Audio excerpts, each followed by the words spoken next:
إن الحمد لله نحمده ونستعينه ونؤمن به ونتوكل عليه ونعوذ بالله من شرور أنفسنا ومن سيئات أعمالنا. من يهده الله فلا مضل له ومن يضلل فلا هادي له. أشهد أن لا إله إلا الله وحده لا شريك له، وأشهد أن نبينا محمدا عبده ورسوله أرسله بالهدى ودين الحق ليظهره على الدين كله وكفى بالله شهيدا. اللهم صل وسلم على نبينا محمد وعلى آله وصحبه وسلم تسليما كثيرا. أما بعد، فإن خير الكلام كلام الله، وأصدق السنن سنن محمد صلى الله عليه وسلم، وشر الأمور محدثاتها وكل محدثة بدعة وكل بدعة ضلالة. يا أيها الذين آمنوا اتقوا الله حق تقاته ولا تموتن إلا وأنتم مسلمون. يا أيها الذين آمنوا اتقوا الله وقولوا قولا سديدا يصلح لكم أعمالكم ويغفر لكم ذنوبكم، ومن يطع الله ورسوله فقد فاز فوزا عظيما. അള്ളാഹുവെ സൂക്ഷിച്ചുകൊണ്ട് മുത്തഖീങ്ങളായി ജീവിതത്തിന്റെ എല്ലാ മേഖലകളിലും കഴിവിന്റെ പരമാവധി സൂക്ഷ്മത പുലർത്തി അള്ളാഹുവും അവന്റെ റസൂലും കൽപ്പിച്ച കാര്യങ്ങളെല്ലാം ജീവിതത്തിൽ പകർത്തി വിരോധിച്ച കാര്യങ്ങളെല്ലാം ജീവിതത്തിൽ നിന്ന് ഒഴിവാക്കി സൂക്ഷ്മതയോടുകൂടെ ജീവിച്ച് മുവഹിദുകളായി ലോകത്തോട് വിട പറയാൻ കഴിയുന്ന മുത്തഖീങ്ങളിൽ ഉൾപ്പെടാൻ ശ്രമിക്കണേ എന്ന് എന്നെയും നിങ്ങളെയും ഉണർത്തുകയാണ്, തഖ്വ കൊണ്ട് ഉപദേശിക്കുകയാണ്. പ്രിയപ്പെട്ടവരെ, അള്ളാഹുവിന്റെ ദീൻ, ആ ദീൻ ഏറ്റവും നല്ല സംസ്കാരം പഠിപ്പിച്ച മതത്തിന്റെ പേരാണ് ഇസ്ലാം. ഏറ്റവും നല്ല സ്വഭാവം പഠിപ്പിച്ച മതത്തിന്റെ പേരാണ് ഇസ്ലാം. ഏറ്റവും നല്ല ജീവിതത്തിന്റെ ഭരണഘടന പഠിപ്പിച്ച പരിശുദ്ധമായ പ്രത്യയശാസ്ത്രം, പരിശുദ്ധമായ ഒരു ജീവിത ഭരണഘടനയുടെ പേരാണ് ഇസ്ലാം. ആ ഇസ്ലാമിൽ ഒരു മനുഷ്യന്റെ ആരാധനയും അനുഷ്ഠാനങ്ങളും ആചാരങ്ങളും ഒക്കെ പഠിപ്പിക്കുന്നതോടൊപ്പം തന്നെ കൃത്യമായ സംസ്കാരവും അള്ളാഹുവിന്റെ ദീന് നമുക്ക് പഠിപ്പിച്ചു തരുന്നുണ്ട് എന്നുള്ളതാണ് അതിന്റെ വസ്തുത. ആ ദീനിനെ മനസ്സിലാക്കുമ്പോ ഏറ്റവും നല്ല ഒരു മനുഷ്യനായി അവൻ മാറുകയാണ്. ഡാർക്ക് ഏജ്, ഇരുണ്ട യുഗമെന്ന് ലോകം പരിചയപ്പെടുത്തിയ ഒരു കാലഘട്ടത്തെയും ഒരു വിഭാഗത്തെയുമാണ് കുൻതും ഖൈറ ഉമ്മ, നിങ്ങൾ ഏറ്റവും നല്ല ഉത്തമ സമുദായമാണെന്ന് ലോകത്തിന്റെ രക്ഷിതാവായ റബ്ബ് തആല സർട്ടിഫൈ ചെയ്യുമാറ് പരിശുദ്ധമായ ഇസ്ലാമും വിശുദ്ധ ഖുർആനും അവരെ സംസ്കരിച്ചെടുത്തത്, അവരെ മാറ്റിയെടുത്തത്. അതിലൂടെയാണ് അവർ ഏറ്റവും നല്ല സമുദായത്തിന്റെ ഉടമകളായി മാറിയത്. അള്ളാഹുവിന്റെ റസൂൽ സല്ലല്ലാഹു അലൈഹി വസല്ലമ അവർക്ക് നൽകിയ രീതിയായിരുന്നു അത്, അവർക്ക് പഠിപ്പിച്ച സംസ്കാരമായിരുന്നു അത്. അള്ളാഹുവിന്റെ റസൂലിനെ കുറിച്ച് അല്ലാഹു തആല പറഞ്ഞത് വഇന്നക ലഅലാ ഖുലുഖിൻ അദീം, നബിയെ താങ്കൾ ഏറ്റവും നല്ല സ്വഭാവത്തിനുടമയാണ്, ഏറ്റവും നല്ല സംസ്കാരത്തിനുടമയാണ്. അള്ളാഹുവിന്റെ റസൂൽ അവർക്ക് നൽകിയത് അതാണ്. അതിലൂടെയാണ് അവര് ദീനിനെ മനസ്സിലാക്കിയത്. ആ നബിയിലൂടെയാണ് അവര് ദീന് പഠിപ്പിച്ചത്. ലഖദ് കാന ലക്കും ഫീ റസൂലില്ലാഹി ഉസ്വത്തുൻ ഹസന, നിങ്ങൾക്ക് അല്ലാഹുവിന്റെ റസൂലിൽ ഉത്തമമായ മാതൃകയുണ്ടെന്ന് അല്ലാഹുവിന്റെ റസൂലിനെ കുറിച്ച് അല്ലാഹു തആല പരിചയപ്പെടുത്തുകയാണ്. ആ റസൂലുള്ളാഹിന്റെ ആഗമനം ലോകത്തിന്റെ സമാധാനമാണ്. വമാ അർസൽനാക ഇല്ലാ റഹ്മത്തൻ ലിൽ ആലമീൻ, നബിയെ താങ്കളെ ലോകത്തിന് സമാധാനമായിട്ടല്ലാതെ നാം പറഞ്ഞിട്ടില്ല, അവർക്ക് കാരുണ്യമായിട്ടല്ലാതെ, അവർക്ക് സമാധാനത്തിന്റെ മാർഗം തുറന്നു കൊടുക്കുന്ന നേതാവായിട്ടല്ലാതെ അള്ളാഹുവിന്റെ റസൂലിനെ അല്ലാഹു തആല പരിചയപ്പെടുത്തിയിട്ടില്ല, പറഞ്ഞയച്ചിട്ടില്ല. അഥവാ പറഞ്ഞു വന്നതിന്റെ രത്നചുരുക്കം, അള്ളാഹുവിന്റെ റസൂലിന്റെ ആഗമനം, അള്ളാഹുവിന്റെ റസൂൽ ദീന് പഠിപ്പിച്ചു കൊണ്ടുവന്നത് തീർച്ചയായും അത് സമാധാന സമാധാനം തന്നെയാണ്.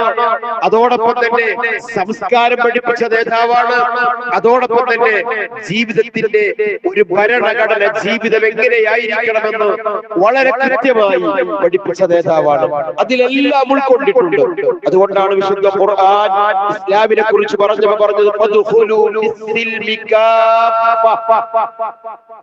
നിങ്ങൾ ദീനിൽ പ്രവേശിക്കുമ്പോ പൂർണ്ണമായും പ്രവേശിക്കണേ, പൂർണ്ണമായും റസൂലുള്ളാഹിയിൽ നിന്ന് നിങ്ങൾ സ്വീകരിക്കണേ, പൂർണ്ണമായും ദീനിൽ നിന്ന് നിങ്ങൾ എടുക്കണേ. ഏതെങ്കിലും ഒന്നെടുത്തിട്ട് ഒന്ന് തള്ളിക്കളയുന്നവന് മുഅ്മിൻ എന്ന പേരിന് അവകാശമില്ല. ഏതെങ്കിലും ഒന്നെടുത്തിട്ട് ഏതെങ്കിലും ഒന്ന് മാറ്റിവെക്കുന്നവന് മുസ്ലിം ആവുകയില്ല. പൂർണ്ണമായും പരിശുദ്ധമായ ഇസ്ലാമിൽ പ്രവേശിക്കണം. അതിലെല്ലാ നല്ല കാര്യങ്ങളും അള്ളാഹുവിന്റെ റസൂല് നമുക്ക് പഠിപ്പിച്ചു തന്നിട്ടുണ്ട്. പൂർത്തിയാക്കാതെ മുത്തുനബി പോയിട്ടില്ല. ഒന്നും അള്ളാന്റെ റസൂല് ഇവിടെ നാളത്തേക്ക് വേണ്ടി പിന്നെ നിങ്ങൾ തിരഞ്ഞെടുത്തോളൂ, പിന്നെ നിങ്ങൾ അതിനെ റിസർച്ച് ചെയ്ത് കണ്ടെത്തിക്കോളൂ എന്ന് പറഞ്ഞ് മാറ്റിവെച്ചിട്ടില്ല. പറയാണ്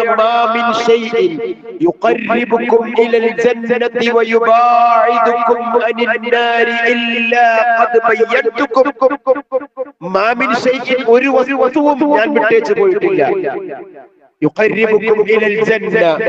സ്വർഗത്തിലേക്ക് നിങ്ങളെ അടുപ്പിക്കുന്നത്, നരകത്തെ തൊട്ട് നിങ്ങളെ വിദൂരമാക്കുന്നത്, ഞാൻ നിങ്ങൾക്കത് വിശദീകരിച്ചു തരാതെ, ബയാൻ ചെയ്തു തരാതിരുന്നിട്ടില്ല. അതാണ് ലോകത്തിന്റെ നേതാവ് നബിയുനാ മുഹമ്മദ് റസൂലുള്ളാഹി സ്വല്ലല്ലാഹു അലൈഹി വസല്ലം. അവിടുത്തെ ജീവിതം നമുക്ക് മാതൃകയാണ്. എല്ലാ തലത്തിലും ആ റസൂലുള്ളാഹിനെ തന്നെയാണ് നമ്മൾ പിൻപറ്റേണ്ടത്. അല്ലാഹുവിന്റെ ഖുർആനിൽ അല്ലാഹു പറയാ, ഖുൽ ഇൻ കുൻതും തുഹിബ്ബൂനല്ലാഹ്, നിങ്ങൾക്ക് അല്ലാഹുവിനോട് ഇഷ്ടമുണ്ടോ?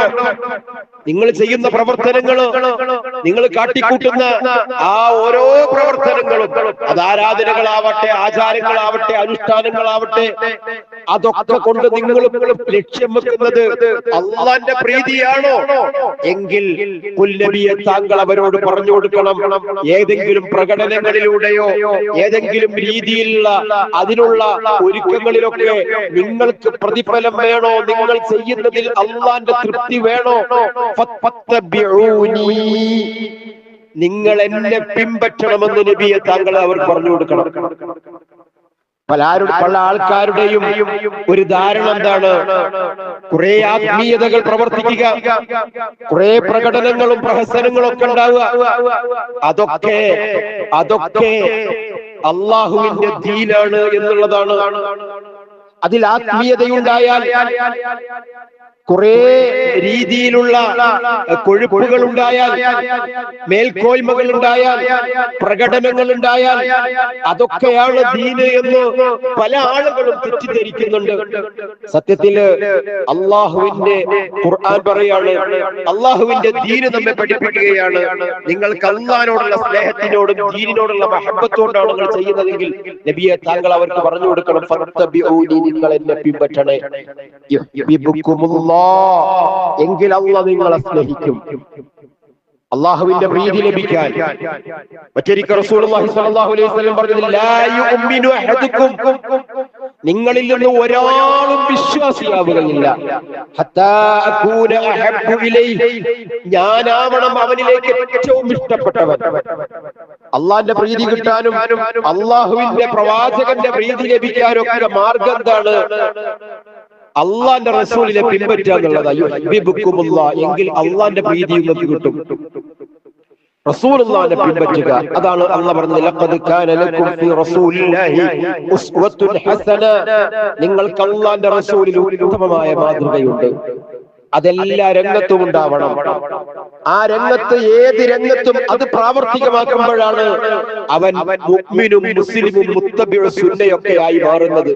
അതല്ലാതെ അതിന് അവൻ അർഹനല്ല എന്നാണ് അള്ളാഹുവിന്റെ ദീൻ നമ്മെ പഠിപ്പിക്കുന്നത്.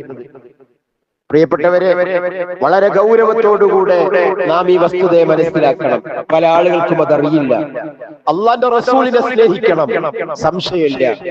മുത്തുനബിയെ നെഞ്ചോട് ചേർക്കണം, സംശയമില്ല.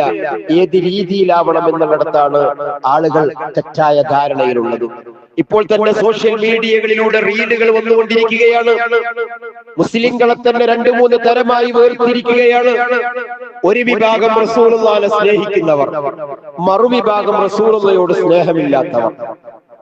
റസൂലുള്ളാഹിനെ സ്നേഹിക്കുന്നവരാണോ അതാ എങ്കിൽ അവർ വരാൻ പോകുന്ന മാസം അവർ പ്രത്യേകമായി ആദരിക്കും, അനുഷ്ഠിക്കും, അതിനു വേണ്ടിയുള്ള ഒരുക്കങ്ങൾ നടത്തും, രാവും പകലും അതിനു വേണ്ടി ഒരുങ്ങും, പിരിവ് നടത്തും, അതിനു വേണ്ടി സജീവമായി ഇറങ്ങും, അതിനുള്ള ഒരുക്കങ്ങളൊക്കെ പൂർത്തിയാക്കും. അവരുടെ പേര് റസൂലുള്ളാഹിയോട് സ്നേഹമുള്ളവർ.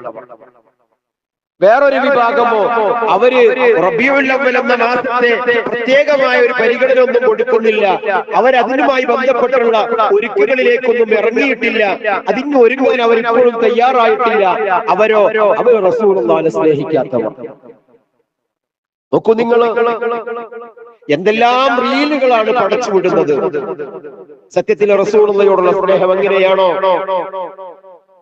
അള്ളാഹുവിന്റെ പ്രവാചകൻ സല്ലല്ലാഹു അലൈഹി വസല്ലമയെ ഏറ്റവും കൂടുതൽ സ്നേഹിച്ചത് റസൂലുള്ളാഹിന്റെ സ്വഹാബാക്കളല്ലേ? ഞാനിത് എന്തിനാണ് ഈ വിഷയം ഇപ്പോൾ തന്നെ പറയുന്നത്? അത് ഇപ്പോൾ തന്നെ അതിന്റെ ഒരുക്കങ്ങളും അതിന്റെ കാര്യങ്ങളൊക്കെ തുടങ്ങിയിട്ടുള്ള ചർച്ചകളാണ് മുന്നോട്ട് പോയിക്കൊണ്ടിരിക്കുന്നത്. അള്ളാന്റെ റസൂലിനെ സ്വഹാബത്തെ സ്നേഹിച്ചിടത്തോളം ഒന്നും ഇന്ന് വരെ ആരും സ്നേഹിച്ചിട്ടില്ല.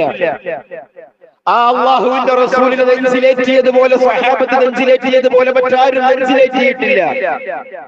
അള്ളാന്റെ റസൂൽ ഒരു കാര്യം പറഞ്ഞാൽ അതിനപ്പുറത്തേക്ക് അവർ ഒരു കാര്യവും എടുത്തിട്ടില്ല. അവർക്ക് ജീവിതത്തിൽ അവസാന വാക്ക് റസൂലുള്ളാഹിന്റെ വാക്കായിരുന്നു. ആ റസൂലുള്ളാഹി സ്വല്ലല്ലാഹു അലൈഹി വസല്ലമയാണ് പറഞ്ഞത്, മൻ അമില അമലൻ ലൈസ അലൈഹി അംറുനാ ഫഹുവ റദ്ദുൻ. അല്ലാഹുവിന്റെ ദീനിൽ നിങ്ങൾ എന്തെങ്കിലും ഒരു പുതിയ അമൽ കൊണ്ടുവരുന്നു, ലൈസ അലൈഹി അംറുനാ, ആ അമൽ ഞാൻ പഠിപ്പിക്കാത്തതാണെങ്കിൽ ഫഹുവ റദ്ദുൻ, അത് തള്ളപ്പെടും, തള്ളപ്പെടേണ്ടതാണ്. ഇത് സ്വീകരിക്കപ്പെടുകയില്ല ഉമ്മത്തെ.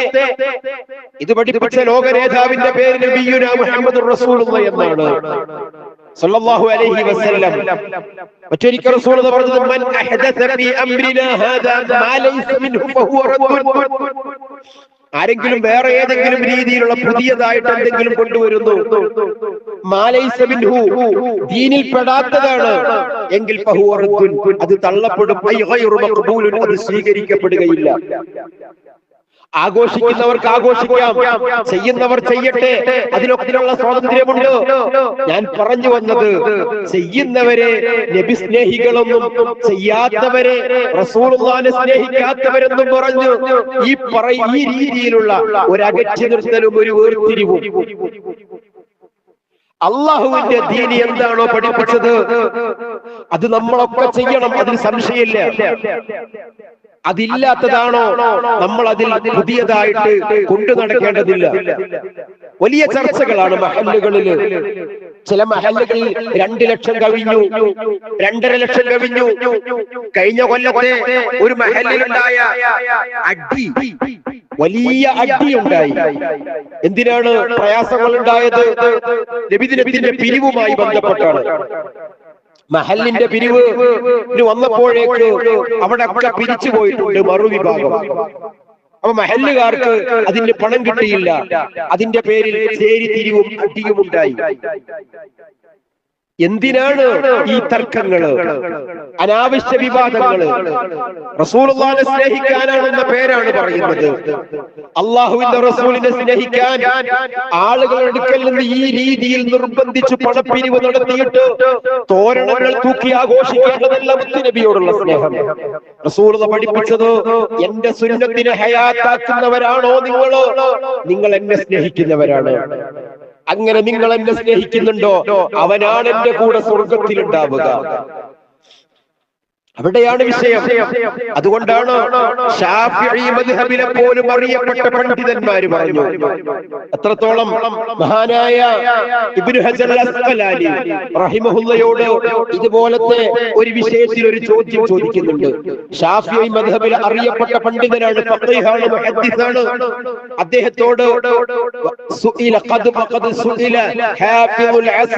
ആ കാലഘട്ടത്തിലെ ഏറ്റവും വലിയ ഹാഫിളായിരുന്ന പണ്ഡിതനായിരുന്ന ഇബ്നു അസ്ഖലാനിയോട് ചോദിക്കുകയാണ്, അൻ അമലിൽ മൗലിദി, അൻ അസ്ലി അമലിൽ മൗലിദ്, അല്ലെങ്കിൽ അൻ അമലിൽ മൗലിദ്, മൗലിദാഘോഷത്തിന്റെ മൗലിദ് കർമ്മവുമായി ബന്ധപ്പെട്ട് അന്നത്തെ ലോകത്തെ അന്നത്തെ മുഫ്തിയായിരുന്ന ഹാഫിളായിരുന്ന ഇബ്നു ഹജർ അസ്ഖലാനി റഹിമഹുള്ളയോട് ചോദിച്ചപ്പോ അദ്ദേഹം കൊടുത്ത മറുപടി അതിന്റെ പേരിൽ വലിയ വിവാദങ്ങൾ ഉണ്ടാക്കുന്നതിന് പകരം അതിന്റെ അടിസ്ഥാനപരമായ യാഥാർത്ഥ്യം അദ്ദേഹം പറഞ്ഞു കൊടുത്തു. അസ്ലു അമലിൽ മൗലിദി ബിദ്അത്തുൻ, മൗലിദ് കർമ്മത്തിന്റെ അടിസ്ഥാനം തന്നെ ബിദ്അത്താണ്. അദ്ദേഹം പറഞ്ഞ വാക്കാണിത്. ഷാഫി മദ്ഹബിലെ അറിയപ്പെട്ട പണ്ഡിതനാണ്. അസ്ലു അമലിൽ മൗലിദ് ബിദ്അത്തുൻ അഹദസഹാ ബഅദൽ ഖുറൂനി സലാസ. നിങ്ങൾ അതിന്റെ മേലിൽ വലിയ ചർച്ചകൾ ഉണ്ടാക്കണ്ട. അഹദസഹ, അത് പുതുതായി കൊണ്ടുവന്നത് ബഅദൽ ഖുറൂനി സലാസ, 3 നൂറ്റാണ്ടിന് ശേഷമാണ്. ഷാഫി മദ്ഹബിൽ അറിയപ്പെട്ട പണ്ഡിതനായ ഇബ്നു ഹജർ അസ്ഖലാനിയുടെ വാക്കാണ്. അഹദസഹ, അത് പുതിയതായി കൊണ്ടുവന്നതാണ്. ബഅദൽ ഖുറൂനി സലാസ, 3 നൂറ്റാണ്ട്. ഏതാണ് ആ 3 നൂറ്റാണ്ട്? അല്ലാഹുവിന്റെ റസൂൽ പരിചയപ്പെടുത്തി, ഖൈറുൻ നാസു ഖർനി, ഏറ്റവും ഉത്തമമായ നൂറ്റാണ്ട് എന്റെ നൂറ്റാണ്ടാണ്.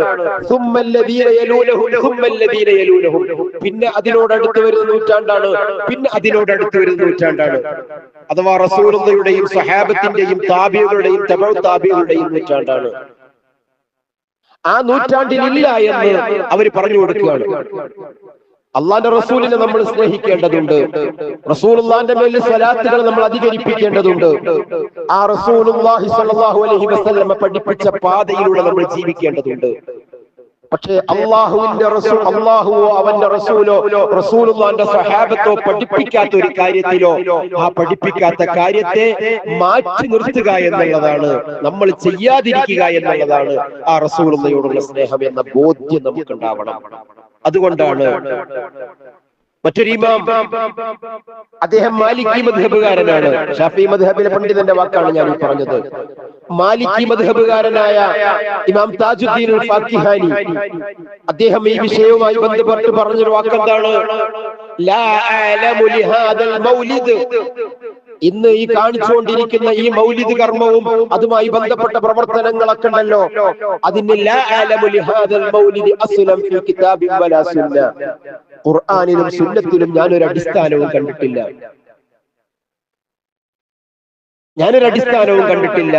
അദ്ദേഹം പറയാണ്, ലാ അഅലമു ലിഹാദൽ മൗലിദി അസ്ലം ഫീ കിതാബിൻ വലാ സുന്ന, ഖുർആനിലോ സുന്നത്തിലോ ഒരു അടിസ്ഥാനവുമില്ല എന്ന് വളരെ കൃത്യമായിട്ട്. മാത്രല്ല ബൽ അഹദസഹ, അതിനെ കൊണ്ടുവന്നത് അൽ ബത്താലൂൻ, ചില പുതിയതായി പൊള്ളവാദവുമായി വന്ന ചില ആളുകള് കടത്തിക്കൂട്ടിയതാണോ, ഫാത്തിമിയാക്കള് ആണ് എന്നൊക്കെ അഭിപ്രായങ്ങളുണ്ട്. ഈ രീതിയിൽ കടന്നുകൂടിയ ഒരു പ്രവർത്തനമായിട്ടാണ് അദ്ദേഹം പോലും അതിനെ പരിചയപ്പെടുത്തുന്നത്. ഞാൻ പറഞ്ഞു വന്നത്, അള്ളാഹുവിന്റെ ദീന് സമ്പൂർണമാണ്.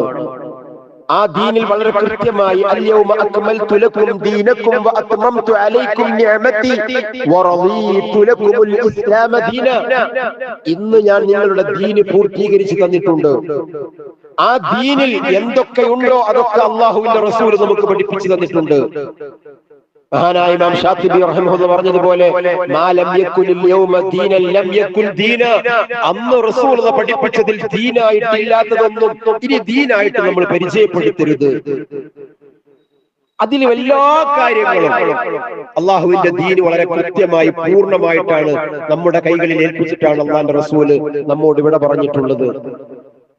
അതിലേതെങ്കിലും എടുക്കുകയും ഏതെങ്കിലും ഒഴിവാക്കാനും നമ്മളോട് പ്രത്യേകമായി പറഞ്ഞിട്ടില്ല എന്ന ബോധ്യം നമുക്കുണ്ടാവണം. അള്ളാന്റെ റസൂലിന്റെ സ്വഹാബത്ത് റസൂലുള്ളാഹിനെ സ്നേഹിച്ചത് നമ്മൾ ധാരാളം അറിഞ്ഞവരും കേട്ടവരുമാണ്. അതടിസ്ഥാനത്തിൽ നമുക്ക് റസൂലുള്ളാഹിനെ സ്നേഹിക്കാം. അതെങ്ങനെയാണ്? റസൂലുള്ളാഹിന്റെ ജീവിതത്തിലൂടെ, റസൂലുള്ളാഹിന്റെ സുന്നത്തിലൂടെ, റസൂലുള്ളാഹിന്റെ ഹയാത്ത് നമ്മൾ പഠിക്കുന്നതിലൂടെ, സീറത്തുൻ നബി പഠിക്കുന്നതിലൂടെ റസൂലുള്ളാഹിനെ സ്നേഹിക്കാൻ നമുക്ക് കഴിയേണ്ടതുണ്ട്. അല്ലാഹു തആല നമുക്ക് അതിന്റെ തൗഫീഖ് നൽകുമാറാകട്ടെ. അഖൂലു ഖൗലി ഹാദാ വഅസ്തഗ്ഫിറുല്ലാഹ ലീ വലക്കും വലിസാഇരിൽ മുസ്ലിമീന മിൻ കുല്ലി ദംബ് ഇന്നഹു ഹുവൽ ഗഫൂറുർ റഹീം.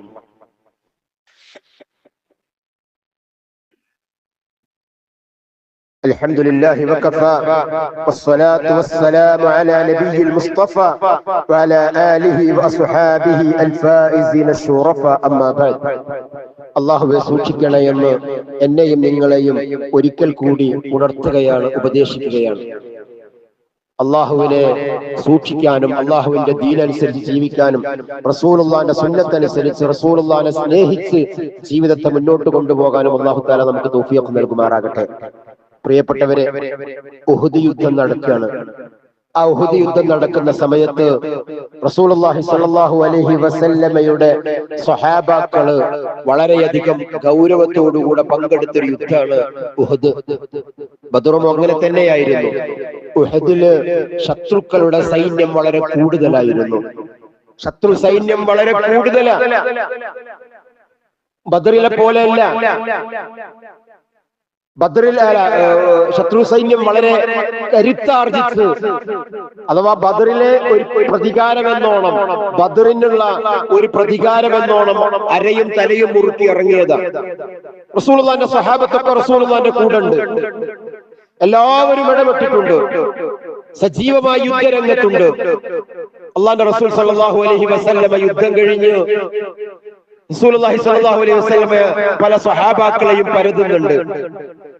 ആ സമയത്ത് അള്ളാന്റെ റസൂല് മരിച്ചു കിടക്കുന്ന സ്വഹാബാക്കൾ അങ്ങനെ തെരഞ്ഞപ്പോ അതിൽ കണ്ട ഒരാള് മുഖമിങ്ങനെ കമിഴ്ന്ന് കിടക്കുന്നുണ്ട്. നോക്കുമ്പോ ഹംസലയാണ്. അള്ളാന്റെ റസൂല് ഹംസലയുടെ ശരീരം ഇങ്ങനെ ഒന്നിങ്ങനെ മറിച്ചിട്ടിട്ട് അള്ളാന്റെ റസൂല് വിതുമ്പി പൊട്ടിക്കരഞ്ഞു. ആരാണ് ഹംസല എന്ന് പറയുന്നത്? അദ്ദേഹത്തിന്റെ കല്യാണം കഴിയാൻ കുറെ പ്രയാസം ഉണ്ടായിരുന്നു. കാണാൻ അത്ര ഭംഗിയൊന്നുള്ള ആളല്ല. കല്യാണം ശരിയാവാൻ കുറെ ടൈം എടുത്തു. അള്ളാന്റെ റസൂലും അതിനു വേണ്ടി ഒരുങ്ങി. എല്ലാവരും ശ്രമിച്ചു. അദ്ദേഹത്തിന്റെ കല്യാണം ശരിയായി. കല്യാണം നടന്ന് ആ കല്യാണത്തിന്റെ ആദ്യ രാത്രിയാണ്. ആ രാത്രി കൂടുന്ന സമയത്താണ് യുദ്ധം നടക്കുന്നുണ്ട്. അള്ളാഹുവിന്റെ റസൂലിന്റെ മുൻപല്ല് പൊട്ടിയിട്ടുണ്ട്. അള്ളാന്റെ റസൂലിന്റെ ശരീരത്തിൽ ഏകദേശം ധാരാളം മുറിവുകൾ ഉണ്ടായിട്ടുണ്ട്. തല പൊട്ടി ചോര വന്നിട്ടുണ്ട്. സ്വഹാബാക്കളിൽ പലരും മരണപ്പെട്ടിട്ടുണ്ട്. അള്ളാന്റെ റസൂലിന്റെ എളാപ്പയുടെ കരളെടുത്ത് ചവച്ച് തുപ്പിയിട്ട് നൃത്തമാടുന്നുണ്ട് ശത്രുക്കള്. ഇങ്ങനെ തുടങ്ങി റസൂലുള്ളാഹിക്കും സ്വഹാബത്തിനും വലിയ പ്രയാസങ്ങൾ വന്നിട്ടുണ്ടെന്ന് പറഞ്ഞ് അറിഞ്ഞപ്പോ അദ്ദേഹം കാലങ്ങളോളം കാത്തിരുന്ന് കിട്ടിയ ഒരു കല്യാണത്തിന്റെ ആദ്യ രാത്രിയിൽ ഭാര്യയോട് സലാം പറഞ്ഞിട്ട് അള്ളാന്റെ റസൂലിന്റെ തലക്ക് മുറിവ് പറ്റിയിട്ട് മുത്തുനബിയുടെ മുൻപല്ല് പൊട്ടിയിട്ട് എനിക്കിവിടെ കിടന്നുറങ്ങാൻ കഴിയില്ല മോളെ, ആയതുകൊണ്ട് വിധിയുണ്ടെങ്കിൽ നമുക്ക് ഇൻഷാ അല്ലാഹ് നാളെ കാണാം, അല്ലെങ്കിൽ നാളെ മഹ്ശറിൽ വെച്ച് കാണാം എന്ന് പറഞ്ഞ് അവിടുന്ന് യാത്ര പിരിഞ്ഞു പോകുന്ന ഹംസല യുദ്ധത്തിൽ വരുന്നു, പങ്കെടുക്കുന്നു, ഷഹീദാവുന്നു. കാലങ്ങളോളം കാത്തിരുന്ന കല്യാണത്തിന്റെ ഒരു ആദ്യ രാത്രി പോലും പൂർത്തീകരിക്കാൻ കഴിയാതെ ഹംസലയെ കണ്ടപ്പോ അല്ലാഹുവിന്റെ റസൂല് പൊട്ടിക്കരഞ്ഞു. ഇത് റസൂലുള്ളാഹിയോട് സ്നേഹം കാണിച്ച ഒരു ഹംസല മാത്രമായിരുന്നില്ല. അബൂദുജാനയുടെ ശരീരത്തിൽ, തൽഹയുടെ ശരീരത്തിലൊക്കെ ഏകദേശം 70ഓളം മുറിവുകൾ ഉണ്ടായിരുന്നു. അള്ളാന്റെ റസൂലിന് കവചം തീർക്കുകയായിരുന്നു. ഉഹുദിന്റെ രംഗത്ത് ഒന്ന് മാറിക്കൂടെ അബൂദുജാന എന്ന് ചോദിച്ചപ്പോ ഞാനൊന്ന് മാറിയാൽ, ഞാൻ എന്റെ മുത്തുനബിയുടെ പ്രൊട്ടക്ഷനായിരുന്നു എന്നെ ഏൽപ്പിക്കപ്പെട്ടിരുന്നത്. ഞാനൊന്ന് മാറിയാൽ ആ 70ഓളം അമ്പുകൾ വന്ന് വീഴുന്നതും വെട്ടുകൾ വന്ന് വീഴുന്നതും എന്റെ കരളിന്റെ കഷ്ടമായ റസൂലുള്ളാഹിന്റെ ശരീരത്തിലായിരിക്കും. ഇതെനിക്ക് എന്റെ ശരീരത്തിൽ വന്ന മുറിവാണെങ്കിൽ മറ്റെന്റെ കൽബിൽ തറക്കുന്ന അമ്പുകളായിരിക്കും. എനിക്ക് സഹിക്കാൻ കഴിയില്ല, അതുകൊണ്ട് എനിക്ക് മാറാൻ കഴിയില്ല എന്ന് പറയുന്ന അബൂദുജാനയും ത്വൽഹയും.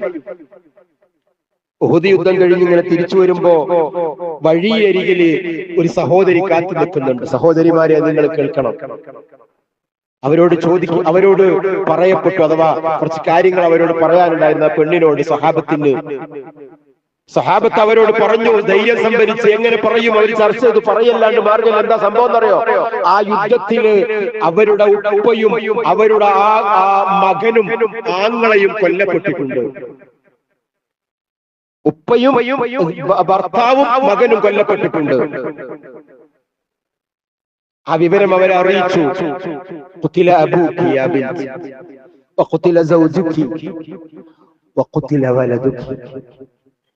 നിന്റെ ഉപ്പയും നിന്റെ ഭർത്താവും മോനും യുദ്ധത്തിൽ മരണപ്പെട്ടിട്ടുണ്ട്. അവിടുന്ന് ആ സ്വഹാബ വനിത ചോദിച്ചൊരു ചോദ്യമുണ്ട്, കൈഫ റസൂലുള്ളാഹ്, അള്ളാന്റെ റസൂലിന്റെ അവസ്ഥ എന്താ? അതൊന്നും നിങ്ങൾ പറയും. അള്ളാഹിന്റെ റസൂല് സലീമാണ്, ചില മുറിവുകളൊക്കെ ഉണ്ടെങ്കിൽ റസൂലുള്ള സലീമാണെന്ന് പറഞ്ഞപ്പോ, എങ്കിൽ അതിനേക്കാളപ്പുറം എനിക്ക് നൽകിയ നഷ്ടങ്ങളൊന്നും, എനിക്ക് വന്ന നഷ്ടങ്ങളൊന്നും ഒന്നുമല്ല. നബിയു ഔലാ ബിൽ മുഅ്മിനീന മിൻ അൻഫുസിഹിം, അവർക്ക് സ്വയം ശരീരം നഷ്ടപ്പെടുന്നതിനേക്കാൾ വലുത് അവരുടെ മുത്തുനബിയാണെന്ന വിശുദ്ധ ഖുർആനിന്റെ നേർചിത്രം, ജീവിക്കുന്ന നേർചിത്രങ്ങളായിരുന്നു സ്വഹാബത്ത്. സ്വഹാബത്തിന്റെ ചില മുഖങ്ങൾ മാത്രമാണ് കേട്ടത്. എനിക്ക് എന്നെ കഴിച്ചാൽ എനിക്ക് ഏറ്റവും ഇഷ്ടം റസൂലുള്ളയോടാണെന്ന് ഉമർ റളിയല്ലാഹു അൻഹു പറഞ്ഞപ്പോ അള്ളാന്റെ റസൂൽ ചോദിച്ചൊരു ചോദ്യം, ഉമറെ നീ മുഅ്മിനായില്ലേ? ഉമർ പറഞ്ഞത് റസൂലുള്ളാഹിക്ക് മനസ്സിലായില്ല എന്നുള്ള, നബിയെ എന്നെ കഴിച്ചാൽ എനിക്ക് ഏറ്റവും ഇഷ്ടം അങ്ങയോടാണെന്നാണ് പറഞ്ഞത്. അതെ, അറിയാത്തത് കൊണ്ടല്ല, ഇസ്ലാമിക നിയമം അനുസരിച്ച്. കാരണം വിശുദ്ധ ഖുർആൻ അങ്ങനെയാ പഠിപ്പിച്ചത്, നീ നിന്നേക്കാൾ എന്നെ സ്നേഹിക്കണം. അള്ളാന്റെ റസൂൽ പറഞ്ഞു കൊടുത്തത് ദീനാണ്.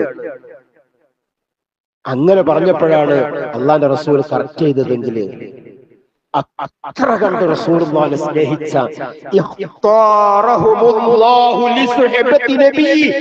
അങ്ങനെയാണ് പണ്ഡിത ലോകം സ്വഹാബത്തിനെ നിർവചിച്ചത്. അള്ളാന്റെ റസൂലിന്റെ സുഹബത്തിന് വേണ്ടി അള്ള തെരഞ്ഞെടുക്കപ്പെട്ട ഒരു വിഭാഗമാണ് സ്വഹാബത്ത്. അള്ള വെറുതെ റളിയല്ലാഹു അൻഹും വറളൂ അൻഹു എന്ന പട്ടം കൊടുത്തത്. ആ സ്വഹാബത്ത് ചെയ്യാത്ത ഒരു കാര്യം ചെയ്യാത്തതിന്റെ പേരിലാണോ ആളുകള് ഒരു വിഭാഗത്തെ പുത്തൻവാദികളാക്കുന്നത്, ഒരു വിഭാഗത്തെ റസൂലുള്ളാഹിനോട് സ്നേഹമില്ലാത്തതാക്കുന്നത്? ആ റസൂലുള്ളാഹിന്റെ സ്വഹാബത്ത് അവരുടെ ജീവിതത്തിൽ ഒരിക്കലും ഇങ്ങനത്തെ ഒരു പരിപാടി, ആചാരം, അനുഷ്ഠാനം കൊണ്ടുവന്നിട്ടില്ല. അവരെ നമ്മൾ മുദ്ര കുത്തുമോ റസൂലുള്ളാഹിനോട് സ്നേഹമില്ലാത്തവരാണെന്ന്? അതല്ലേ അടിസ്ഥാനം? വേണ്ട. ആ റസൂലുള്ളാഹിന്റെ വഫാത്തിന് ശേഷം 2 കൊല്ലം ഭരണം നടത്തി മഹാനായ അബൂബക്കർ സിദ്ദീഖ്. അറിയില്ലേ നിങ്ങൾക്ക് അബൂബക്കർ സിദ്ദീഖിനെ? എല്ലാവരും തള്ളി പറഞ്ഞപ്പോഴും അള്ളാന്റെ റസൂലിനെ സത്യപ്പെടുത്തിയ ഒരു മഹാനുഭാവൻ. അള്ളാന്റെ റസൂൽ കൊടുത്ത നാമമാണ് അബൂബക്കർ സിദ്ദീഖ് എന്ന്. അള്ളാന്റെ റസൂല് വഫാത്തായി എന്ന് പറഞ്ഞപ്പോ, എന്റെ മുത്തുനബി മരിച്ചിട്ടില്ലടാ, എന്റെ മുത്തുനബി എങ്ങാനും മരണപ്പെട്ടു എന്ന് ആരെങ്കിലും പറഞ്ഞാൽ ഞാൻ അവന്റെ തലയെടുക്കുമെന്ന് റസൂലുള്ളാഹിന്റെ വഫാത്ത് പോലും ഉൾക്കൊള്ളാൻ കഴിയാതെ നിലയുറപ്പിച്ച ഒരു ഉമറിനെ അറിയില്ലേ നിങ്ങൾക്ക്? ആ ഉമർ 10 കൊല്ലവും 3 മാസവും ഭരണം നടത്തി. അള്ളാന്റെ റസൂലിന്റെ 2 മക്കളെ കല്യാണം കഴിച്ച മരുമകനാകുന്ന ഉസ്മാൻ ഇബ്നു അഫ്ഫാൻ റളിയല്ലാഹു അൻഹു ധാരാളം കൊല്ലം, അതിനേക്കാൾ കൂടുതൽ ഭരണം നടത്തി. റസൂലുള്ളാഹിന്റെ എളാപ്പന്റെ മകനും റസൂലുള്ളാഹിന്റെ മരുമകനുമാകുന്ന അലി റളിയല്ലാഹു അൻഹു ഭരണം നടത്തി. അവരൊന്നും ഭരണത്തിൽ മക്കളെകളൊക്കെ വരും, ഒരു വിളംബരം, ഒരു വാക്ക്. ഇന്ന് റസൂലുള്ളാഹിന്റെ ജന്മദിനാണ്, ആഘോഷിക്കണം, അത് ഈമാന്റെ വാക്കാണ്, അത് ആഘോഷിക്കാത്തവരാരും മുഅ്മിനല്ല എന്നുള്ളൊരു വാക്ക് വേണ്ട. ഏതെങ്കിലും രീതിയിൽ ചെറുതായിട്ടെങ്കിലും നമുക്ക് കാണിച്ചു തന്നിരുന്നെങ്കിൽ ഇതിനേക്കാൾ ജോറായി നമ്മൾ റസൂലുള്ളാഹിന്റെ ജന്മദിനം ആഘോഷിക്കാൻ മുന്നിലുണ്ടാകും. കാരണം അത് ദീനിന്റെ ഭാഗമാണ്. അവരാരും ചെയ്തില്ല, അവരാരും പഠിപ്പിച്ചില്ല. മാത്രല്ല അതിനുശേഷം വന്ന ഇമാമുകള്, ആ ഇമാമുകളും ചെയ്തില്ല.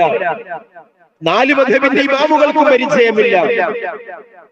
അതുകൊണ്ടാണ് അവർക്കൊക്കെ ശേഷം വന്ന ഇബ്നു ഹജർ അസ്ഖലാനി റഹിമഹുല്ലാഹ് പറഞ്ഞത്, അസ്ലു അമലിൽ മൗലിദ് ബിദ്അത്തുൻ, ബിദ്അത്തിന്റെ അടിസ്ഥാനം തന്നെ, അത് മൗലിദിന്റെ അടിസ്ഥാനം തന്നെ ബിദ്അത്താണ്. അഹ്ദഫഹ ബഅദൽ ഖുറൂനി 3 നൂറ്റാണ്ടിന് ശേഷം വന്നതാണ്. അത് ആചരിക്കാത്തതിന്റെ പേരിൽ അവര് റസൂലുള്ളാഹിനോട് സ്നേഹമില്ലാത്തവരാന്ന് പറയാൻ നമുക്ക് പറ്റുമോ? എങ്കിൽ ഈ സ്വഹാബത്തിനെയും താബിഉകളെയും തബഉ താബിഉകളെയും നാം ഏത് ഗണത്തിലാ പെടുത്തുക? പ്രിയപ്പെട്ടവരെ, റസൂലുള്ളാഹിനെ സ്നേഹിക്കണം. സ്നേഹിക്കാത്തവൻ മുഅ്മിനല്ല, ഒരു സംശയവും നമ്മളിൽ ഉണ്ടാവരുത്. അത് റസൂലുള്ളാഹിന്റെ ജീവിതത്തെ അന്യർത്ഥമാക്കിക്കൊണ്ട്, റസൂലുള്ളാഹിന്റെ ജീവിതം പഠിച്ചുകൊണ്ട്, റസൂലുള്ള പഠിപ്പിച്ച സ്വഭാവങ്ങൾ ജീവിതത്തിൽ പകർത്തിക്കൊണ്ട്, ആരാധനകൾ സ്വീകരിച്ചുകൊണ്ട്, അനുഷ്ഠാനങ്ങൾ ഏറ്റെടുത്തുകൊണ്ട് ആ മുത്തുനബിയെ സ്നേഹിക്കുന്നതിൽ നമ്മേക്കാൾ മുന്നിൽ സ്വഹാബത്തുണ്ടായിരുന്നു. ആ റസൂലുള്ളാഹിയുടെയും സ്വഹാബത്തിന്റെയും പാതയാണ് നാം സ്വീകരിക്കേണ്ടത്. അല്ലാഹു തആല അതനുസരിച്ച് ജീവിക്കാൻ അല്ലാഹു നമുക്ക് തൗഫീഖ് നൽകുമാറാകട്ടെ. റഹ്മാനായ നാഥ, നിന്റെ ദീനനുസരിച്ച് ജീവിതത്തെ ചിട്ടപ്പെടുത്താൻ നീ ഞങ്ങൾക്ക് തൗഫീഖ് നൽകണേ റഹ്മാനെ. നാളെ പരലോകത്ത് റസൂലുള്ളാഹിന്റെ കയ്യിൽ നിന്ന് ഹൗദുൽ കൗസർ വാങ്ങി കുടിക്കാൻ കഴിയുന്ന മുത്തഖികളിൽ ഉൾപ്പെടുത്തണേ റഹ്മാനെ. അത് കിട്ടണമെങ്കിൽ റസൂലുള്ളാഹിനെ സ്നേഹിക്കണം. ആ റസൂലുള്ളാഹിനെ സ്നേഹിക്കൽ എങ്ങനെയാണ്? അതും കൂടെ റസൂലുള്ള പറഞ്ഞു. നാളെ ഞാൻ എന്റെ ഹൗദിന്റെ അടുക്കൽ കാത്തിരിക്കും ഒരു വിഭാഗത്തെ. അവര് വരും, അപ്പൊ ചില ആളുകളെ മാറ്റി നിർത്തപ്പെടും. ഞാൻ ചോദിക്കും എന്റെ റബ്ബിനോട്, ഞാൻ അവർക്കും വെള്ളം കൊടുക്കട്ടെ എന്ന്. എന്റെ റബ്ബിനോട് പറയപ്പെടും, അല്ലെങ്കിൽ എന്താണ്, അങ്ങ് വഫാത്തായതിനു ശേഷം പലതും കടത്തിക്കൂട്ടിയവരാണ് അവർ. അത് നബിയെ താങ്കൾക്ക് അറിയാത്തത് കൊണ്ടാണ്. അത്രക്ക് അള്ളാന്റെ ദീനിൽ എന്തെങ്കിലും കടത്തിക്കൂട്ടുക, അള്ളാന്റെ റസൂൽ പഠിപ്പിക്കാത്തത് ചെയ്യുക, അവർക്ക് ഹൗദുൽ കൗസർ പോലും തടയപ്പെടുമെങ്കിൽ ആ റസൂലുള്ളാഹിനെ സ്നേഹിക്കണമെന്നതിൽ അർത്ഥം രണ്ടഭിപ്രായമില്ല. പക്ഷെ സ്നേഹിക്കേണ്ടുന്നതിന് രീതിയുണ്ട്. ആ രീതിശാസ്ത്രം ഇത്തിബായിലൂടെയാണ്, മുത്തുനബിയെ പിൻപറ്റലിലൂടെയാണ്. അതനുസരിച്ച് ജീവിതത്തെ ചിട്ടപ്പെടുത്താനും സ്നേഹിക്കാനും അല്ലാഹു തൗഫീഖ് നൽകുമാറാകട്ടെ. അല്ലാഹുമ്മ ഗ്ഫിർ ലിൽ മുഅ്മിനീന വൽ മുഅ്മിനാത്ത് വൽ മുസ്ലിമീന വൽ മുസ്ലിമാത്ത് ഇന്നക മുജീബുദ് ദഅവാതി യാ ഖാദിയൽ ഹജാത്ത്. അല്ലാഹുമ്മ അഇസ്സൽ ഇസ്ലാമ വൽ മുസ്ലിമീൻ, അല്ലാഹുമ്മ അഇസ്സൽ ഇസ്ലാമ വൽ മുസ്ലിമീൻ, അല്ലാഹുമ്മ അൻസുർ ഇബാദകൽ മുവഹ്ഹിദീൻ. റഹ്മാനായ നാഥ, കാലാവസ്ഥകളെ നീ ഞങ്ങൾക്ക് അനുകൂലമാക്കി തരണേ റഹ്മാനെ. പ്രയാസം അനുഭവിക്കുന്ന ധാരാളം ആളുകൾ ലോകത്തിന്റെ നാനാഭാഗത്തും നാടിന്റെ നാനാഭാഗത്തുമുണ്ട്. അവർക്കൊക്കെ നീ സമാധാനം നൽകണേ റഹ്മാനെ. വലിയ വിപത്തുകളെ തൊട്ട് നീ ഞങ്ങളെ കാത്ത് സംരക്ഷിക്കണേ റഹ്മാനെ. അനുഗ്രഹമായ മഴ നീ ഞങ്ങൾക്ക് നൽകണേ റഹ്മാനെ. വിപത്താകുന്ന മഴയെ തൊട്ടും കാറ്റുകളെ തൊട്ടും അതേപോലെ തന്നെയുള്ള പ്രകൃതി ദുരന്തങ്ങളെ തൊട്ടും നീ ഞങ്ങളെ കാത്ത് സംരക്ഷിക്കണം തമ്പുരാനെ. ജീവിതം ഹൈറായ രീതിയിൽ ജീവിക്കാൻ നീ ഞങ്ങൾക്ക് തൗഫീഖ് നൽകണേ റഹ്മാനെ. മരണം ഹൈറാകുന്ന സമയത്ത് ലാ ഇലാഹ ഇല്ലല്ലാഹ് എന്ന കലിമത്ത് തൗഹീദിന്റെ വാഹകരായി നിന്നെ കണ്ടുമുട്ടാൻ നീ ഞങ്ങൾക്ക് തൗഫീഖ് നൽകണം തമ്പുരാനെ. റബ്ബനാ തഖബ്ബൽ മിന്നാ ഇന്നക അൻതസ് സമീഉൽ അലീം വതുബ് അലൈനാ ഇന്നക അൻതത് തവ്വാബുർ റഹീം വഗ്ഫിർ ലനാ യാ ഗാഫിറൽ മുദ്നിബീൻ വർഹംനാ യാ റാഹിമൽ മസാകീൻ. വആഖിറു ദഅവാനാ അൽഹംദുലില്ലാഹി